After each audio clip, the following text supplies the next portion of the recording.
I'm sick and tired of hearing things from uptight, short-sighted, narrow-minded hypocritics. All I want is the truth. Just give me some truth. I've had enough of reading things. And another thing about the solid Earth is they have to figure out why the P waves are reaching the other side of the Earth a lot later than they should. And so basically they're saying that during it, that's why they create this outer core. They're saying that there's higher elasticity there. It's not necessarily lower density. It's just all theory, conjecture, and bullshit.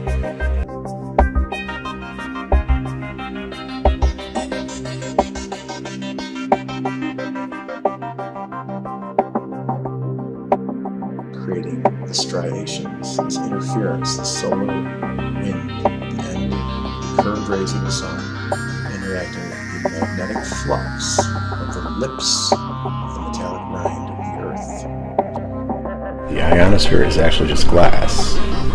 It's an insulator. Okay, the Earth is one big capacitor. Look at that. It's hitting a wall. It's hitting the glass guy.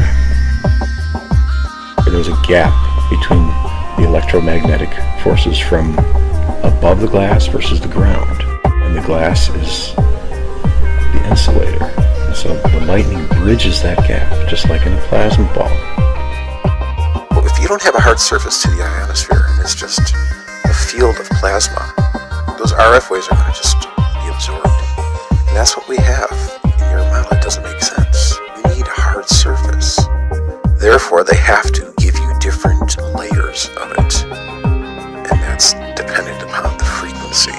The level of absorbance is greater when the wavelength is shorter. So that's what they're failing to tell you. It's just a faulty presupposition.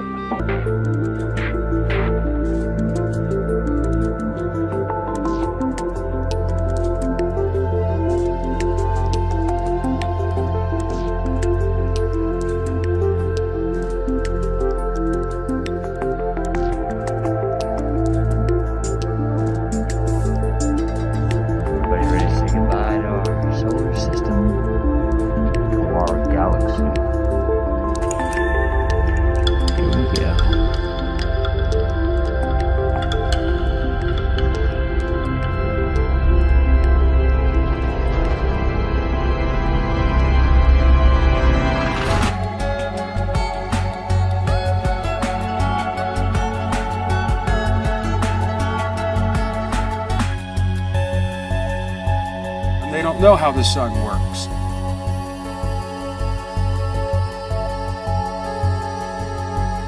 It's not burning anything. There's no fusion in the sun. That's well understood. There's nothing inside. It's not burning anything. It doesn't have to. It's a converter. Foundations of the Earth. That's why there's an octahedron in the center. And it can't be picked up with Canadian meteor orbit radar.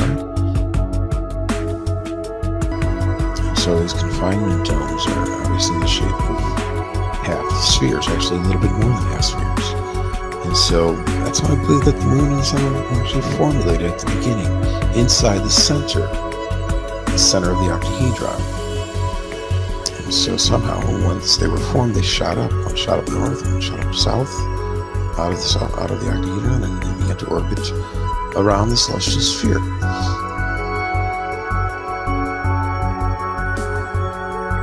These so-called plasma tubes that they're detecting are all pointing to 33 degrees.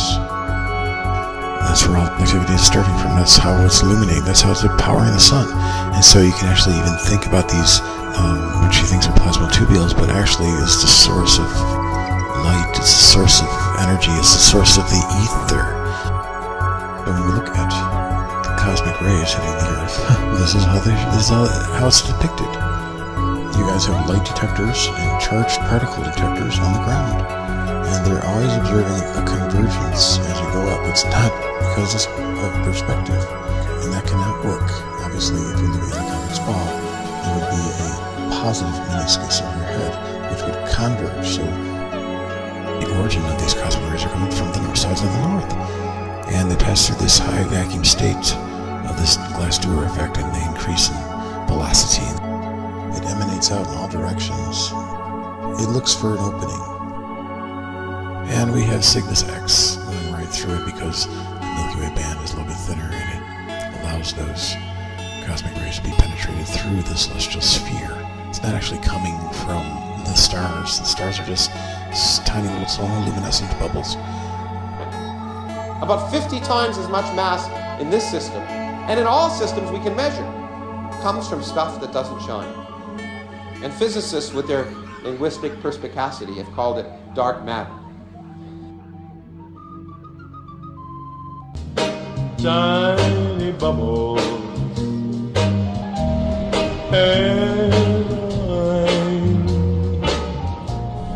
That's fucking interesting, man. That's fucking interesting. It's now the time to say thank the Lord for Steve Price. It's now the time to say thank the Lord for Steve Price.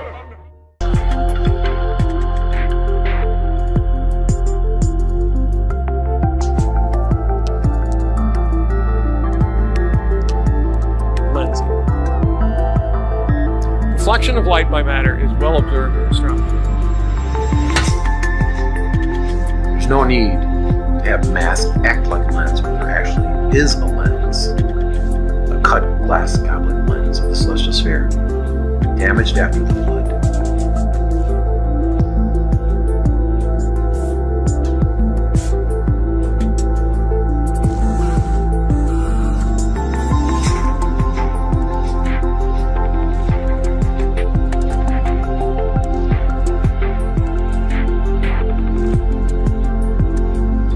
Same type of colorization stress values that the nacreous or iridescent clouds have. Same thing.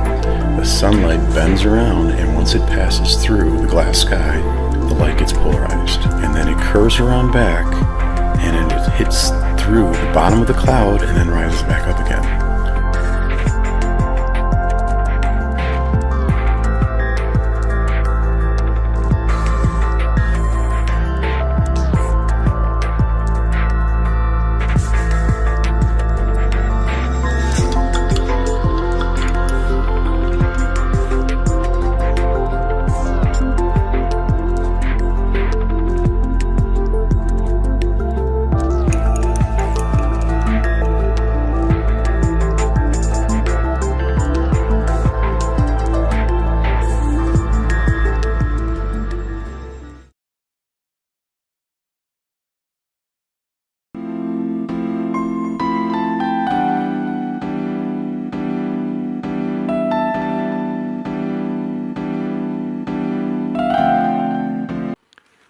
Stąd dobrze widać halo, jakie utworzyło Słońce.